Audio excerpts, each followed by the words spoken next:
tardes a todos, todas. Y lo que dijo Gustavo, el sábado fue un acto que en realidad salió así en 2 días porque en este marzo teníamos otras prioridades y no queríamos apurar, digamos, el acto de Campo de Mayo. Y bueno, nos obligaron a que nos juntáramos en 2 días, organizamos más de 30 organizaciones y decidimos hacer un recurso. El año pasado nos pasó lo mismo. El año pasado algunos de ustedes nos acompañaron. En mayo del año pasado, el 7 de mayo, una movilización de varios miles de compañeros, más de 130 organizaciones impulsando un acto en Campo de Mayo. Y bueno, ellos saben, también nosotros sabemos que ellos, los muchachos que no quieren que se siga revisando lo que ha pasado acá en Campo de Mayo, sabemos que también están. Campo de Mayo, tenemos mucho para decir, especialmente los que hemos vivido, los que seguimos militando en esta región.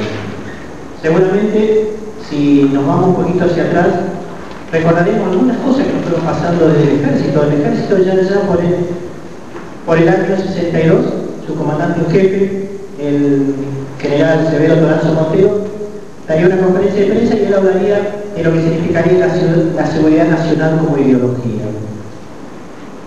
Ya este general hablaba, el año anterior había ocurrido lo de Cuba y él decía que el peligro de la órbita comunista tenía que hacer que las Fuerzas Armadas se convirtieran, decía él, en radares salvadores de los pueblos. Las Fuerzas Armadas tenían que ser radares salvadores. Esto llevó a que, por supuesto, rápidamente estas Fuerzas Armadas comenzaran a impulsar muy fuerte lo que para ellos era la seguridad nacional. Inclusive, muchos de ellos participaron de estas escuelas en las Américas. En Argentina tuvimos 3.676 militares en estas escuelas de América que fueron preparados para lo que después fue el golpe militar. Fueron preparados para la tortura, para sacar información, para infiltrarse, es decir, todo lo que significó el papel de ellos. Y 40.000 militares de América fueron preparados en las escuelas de las Américas. Al poco tiempo el general Onganía diría: las Fuerzas Armadas tienen el derecho de intervenir contra los gobiernos que violan las cartas magnas, incumplan las leyes o no dan solución a los problemas sociales. El general Onganía estaba anunciando que ellos, los salvadores, tenían que intervenir en cualquier situación que se diera en el país. Al poquito tiempo, los generales de todos los ejércitos de América se reúnen con estas fuerzas de Estados Unidos, lo que ellos van a llamar la Junta Interamericana de Defensa. ¿Qué definen en esta Junta Interamericana de Defensa?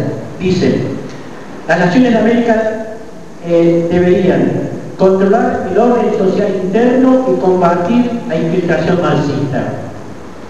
¿Qué más decían? Que las Fuerzas Armadas debían mantener el tráfico marítimo de los mares soberanos y preparar contingentes de intervención ante cualquier situación que se diera en los países de América. Estaban preparando el terreno. Por supuesto que estaban preparando el terreno para toda América. Recordemos que hubo un golpe militar en Bolivia en 1971, donde es derrocado Juan José Torres. Recordemos que en Uruguay, en el 73, el golpe militar del 27 de junio dura hasta 1985. Ya el de Brasil había ocurrido en 1964, un golpe militar apoyado por Estados Unidos y que duró hasta 1985. El de Paraguay, bueno, estaba en manos de Alfredo Stone desde el 54. Y llegamos a Argentina, 76. ¿Qué había pasado hasta el 76?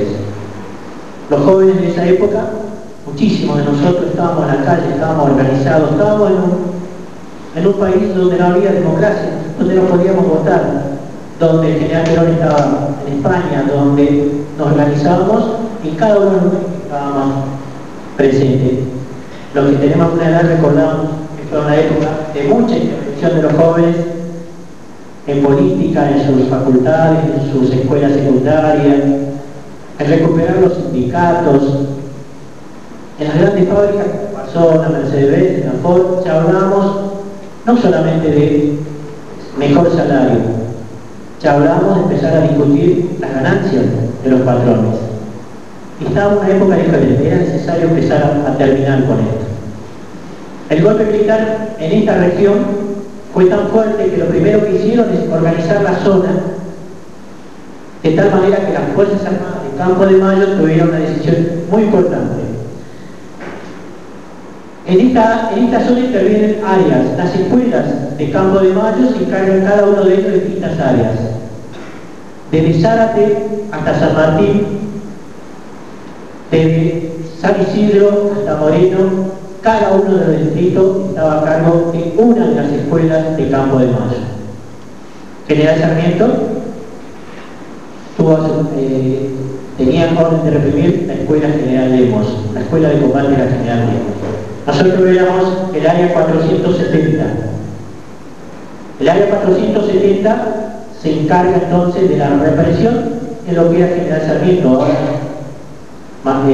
San Miguel, José Cepaz y Malvinas.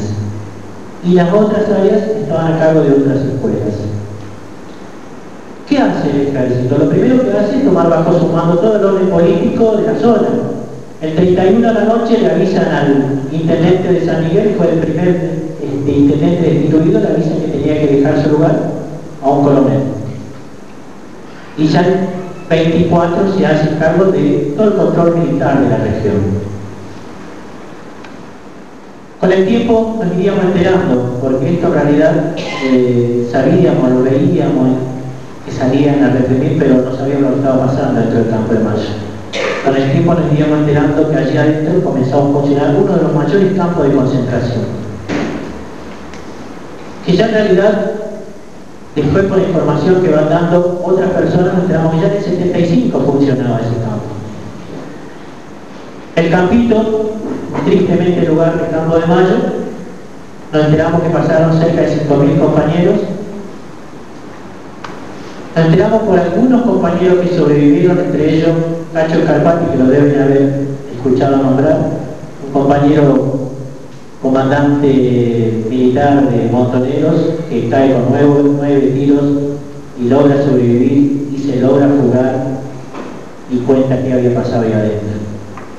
Pero también tuvimos la voz de algunos de ellos. Uno de ellos, Sargento Ibáñez, cuenta, él era el que cuidaba a los compañeros que estaban ahí adentro, y cuenta lo que se estaba viviendo ahí adentro del Campo de Mayo. Y nos enteramos de varias cosas. Nos enteramos que muchos de nuestros vecinos eran también cómplices y eran parte de la represión en Campo de Mayo. Así nos fuimos enterando que además del campito existía una maternidad. Y que en esa maternidad había hombres como Bianco, por ejemplo. Bianco era un médico, uno de los fundadores de una clínica acá de Bellavista, que es la clínica de Buen Aire, que tenía 2 chicos. Y nos enteramos que esos 2 chicos eran apropiados. Y nos enteramos que él era uno de los que entregaban a los chicos de la maternidad. Y nos fuimos enterando de otros hombres y mujeres de allí adentro. Por ejemplo, Ovidio Álvarez era un doctor directivo de la clínica Sarmiento, también entregador de chicos. El doctor Carlos Raffinetti, otro de los fundadores del Buen Aire. Nos enteramos de la cantidad de parteros de ese lugar que eran vecinos nuestros. Pero lo peor de todo, nos enteramos que uno de los grupos religiosos, que era una monja paraguaya, también eran parte de ese proyecto de entregar chicos. Veíamos que era importante empezar a ver qué es lo que estaba pasando con Campo de Mayo, y así es que nos fuimos juntando. Muchos de nosotros vimos la importancia que tenía esta causa, que estaba parada en San Martín hacía mucho tiempo que no se movía la causa Campo de Mayo. Y hace 6 o 7 años dijimos, vamos a crear una comisión, la Comisión Campo de Mayo. Y así nos juntamos compañeros de cada una de las regiones y de a poco empezamos a motorizar el tema de conseguir testigos, de buscar a ver qué había pasado eso. En la región fue muy importante la presencia de los compañeros de cada uno de los lugares, en facultades, en escuelas, en los barrios, en las iglesias, porque también vimos el papel que tuvieron muchos de los curas, especialmente algunos de los religiosos de acá de San Miguel, en esta represión, pero también había curas que se habían jugado y que estaban desaparecidos, entre ellos algunos curitas del barrio manuelista, que estos días vamos a hacer una celebración por ello. De a poco empezamos a darnos cuenta de la importancia que había tenido esta zona como zona de represión. Imaginemos una zona tan grande como era zona 4, que componía cerca de 13 distritos, reprimiendo intensamente desde sus fuerzas armadas, pero también desde las fuerzas territoriales, es decir, la policía estaba a cargo de reprimir, de tomar prisioneros, el ejército era el que disponía la vida o muerte de estos compañeros. Lo que pasó en Campo de Mayo todavía no tenemos la dimensión real de lo que ha significado para todas estas fuerzas. Lo que sí sabemos, lo que vivimos en la zona de San Miguel, Bellavista, que sigue habiendo, que seguimos teniendo vecinos nuestros que han sido parte de esta represión. Y que para todos ellos, por supuesto, vamos a seguir pidiendo justicia. Sobre la causa en sí lo van a contar ahora el compañero abogado. Yo lo que les quiero decir es que en este proceso de años hemos llegado a un momento donde estamos muy contentos, a pesar que vemos que todavía hay faltas. El año pasado hablábamos de 44 represores condenados. Este año tenemos 107 represores condenados. Hay 9 juicios orales en marcha y más de 40 causas se están impulsando. De los 9 juicios en marcha, tenemos el de la mega causa de la ISMA con 18 genocidas que están procesados, el Vesubio con 8 genocidas, la causa Orleti, que es la causa Cóndor, Operación Cóndor, por el cual los militares de distintos países se unían para poder reprimir, pasarse prisioneros, torturar en distintos países sin ningún problema. Es decir, Orleti hoy a nosotros nos convoca junto con compañeros de otros países para impulsar una causa internacional. Están hoy dentro de estos juicios Tucumán, Rosario, Mendoza y acá en la provincia de Buenos Aires lo que llamamos la causa Patti, pero en realidad no es solamente Patti. Están siendo juzgados Reinaldo Viñones, Santiago Riveros, Martín Rodríguez, que fue uno de los represores del Campo de Mayo, Fernando Meneghini, que estuvo al frente de la comisaría en Escobar en la época de la represión. ¿Y para este año qué? Para este año ya están las causas con fecha. Tenemos el 4 de abril en Salta, el 2 de mayo en Mar del Plata, el 21 de junio en Salta también, el 10 de agosto el caso del Hospital Posadas, el 29 de agosto Rosario, el 4 de octubre Tucumán, etc. Ahora, todavía nos falta, seguro que nos falta. Queremos tocar a todos los responsables de este proceso. Miremos lo que ha pasado con el papel de los jueces. Hay 45 funcionarios judiciales en complicidad con el golpe militar. De estos 45 funcionarios, uno solo de ellos está preso. El juez Brusa, de Santa Fe, un juez que intervino en la tortura, que participó en la tortura en Santa Fe. Yo fui preso político de Santa Fe y el juez Brusa fue uno de los que me tomaba declaración en algún momento en que estaba vendado. Hoy está preso, le dieron 21 años de cárcel, el único preso. Hay otro destituido, el juez Luis Miret. Y en estos días los que participaron en Morón ayer anteayer se habrán dado cuenta que en Morón estamos pidiendo la destitución de 2 jueces que también fueron cómplices de la dictadura. Probados 45, preso 1, destituido 1, procesado el resto. Pero no solamente nos quedamos allí con nuestro pedido. Se están acercando muchos compañeros de la Mercedes-Benz, de la Ford, de las grandes fábricas, y nos cuentan la complicidad, no solamente del aparato de los dueños de las fábricas, sino de los poderes políticos, sindicales en este golpe.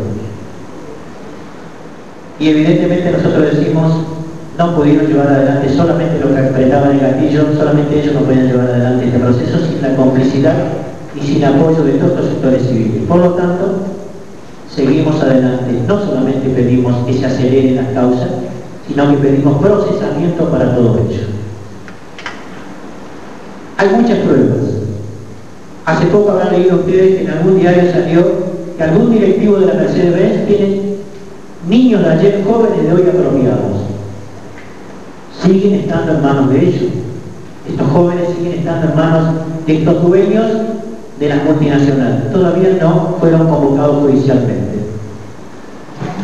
Y así nos pasa con cada uno de ellos. Todos ustedes sabrán que en la FOL existió un espacio de tortura, un espacio donde a los compañeros los llevaban para interrogarlos, un espacio de detención dentro mismo de la FOL. Sin contar que la FOL entregaba a la merced de los falcos para poder salir a arrestar compañeros. Y veamos el papel nada más que de los funcionarios de esa gran fábrica. La causa FOL hoy está en San Martín parada. Estamos insistiendo para que salga esa causa. Seguramente no les conviene, porque allí van a ser procesados muchos de los funcionarios de la FOL, muchos de aquellos que fueron parte de la CGT que avaló el secuestro y la detención de los 20 delegados que estuvieron presos y de los cerca de 10 desaparecidos que tiene la FOL. ¿Qué queremos nosotros como comisión? Estamos pidiendo unificación de las causas, que se aceleren las causas. Estamos pidiendo que se designen tribunales de instrucción que trabajen exclusivamente con los casos. Estamos pidiendo que se multipliquen los tribunales orales. Sabemos todo lo que nos falta, pero vemos que estamos en un proceso interesante, especialmente en nuestro país, ya que en América, en esto que les contaba, que estamos relacionados con compañeros de otros países por la causa Cóndor, vemos lo difícil que es en nuestro país, que todavía está a años luz con respecto a nosotros. Pero bueno, estamos avanzando mucho en América, pero todavía nos falta. Queremos derrotar la impunidad y queremos derrotar a los defensores de esta impunidad. Los vemos todos los días. Para ello vamos a seguir pidiendo por los derechos de todos. Sabemos que la pelea por los derechos vaya mucho más allá de los juicios. Cuando un chico tiene hambre, cuando a un campesino le sacan la tierra, cuando hay problemas de trabajo, cuando hay dificultades, sabemos que parte de toda esta pelea que todavía tenemos. Lo vamos a seguir haciendo desde el conjunto, desde la militancia, desde los lugares que estamos trabajando. Sabemos la importancia que tiene que sigamos organizados para eso. Ustedes, estudiantes, profesores, qué importante lugar que ocupan. Porque seguramente por los medios de comunicación y también por la educación nos han entrado muchas falsedades, muchas cosas que tenemos que decir la verdad. Tenemos que aprender a decir la verdad y tenemos que aprender a llegar a la verdad. Como síntesis le digo que levantamos los gritos de nuestras madres y de nuestros hijos que dicen que no olvidan, no perdonan, nosotros tampoco. No olvidamos, no perdonamos, queremos la verdad. Y queremos enjuiciados y condenados a todos, a los que apretaron el gatillo, a los que usaron las picanas, pero también a los responsables políticos, sindicales de este golpe. Para todo ello, pedimos juicio y como ahora está saliendo el Campo de Mayo, cárcel común, por supuesto. No solamente los generales, como todos saben, tienen 80 y pico, 90 años, pero hubo cómplices. Y en esta región hubo miles de ellos que son también los que no solamente apretaron el gatillo, sino que impulsaron el golpe. Yo para terminar voy a leer un fragmento muy cortito que nos mandó el subcomandante Marcos, que se leyó en Plaza de Mayo para los 25 años del golpe militar. Y él decía: quien tiene memoria, en realidad tiene en su futuro una puerta. La memoria es, sobre todo, dicen nuestros antepasados, una poderosa vacuna contra la muerte y alimento indispensable para la vida. Por eso, quien cuida y guarda la memoria, guarda y cuida la vida, y quien no tiene memoria está muerto. Quienes arriba fueron poder nos heredaron un montón de pedazos rotos, muertes aquí y allá, impunidades y cinismos, ausencias, rostros de historias desmoronadas, desesperanza. Y ese montón de escombros es lo que nos ofrecen como tarjeta de identidad, de modo de decir soy y somos, que sea una vergüenza. Pero hubo quienes fueron y son abajo. Ellos y ellas nos heredaron, no un mundo nuevo, completo y acabado, pero sí algunas claves y algunas pistas para unir esos fragmentos dispersos y armar el rompecabezas del ayer. Abrir una rendija al muro, dibujar una ventana, construir una puerta. Porque bien sabido que las puertas fueron ventanas y antes fueron rendijas y muchos antes fueron y son memoria. Tal vez por eso temen los de arriba, porque quien tiene memoria en realidad tiene en su futuro una puerta. Gracias.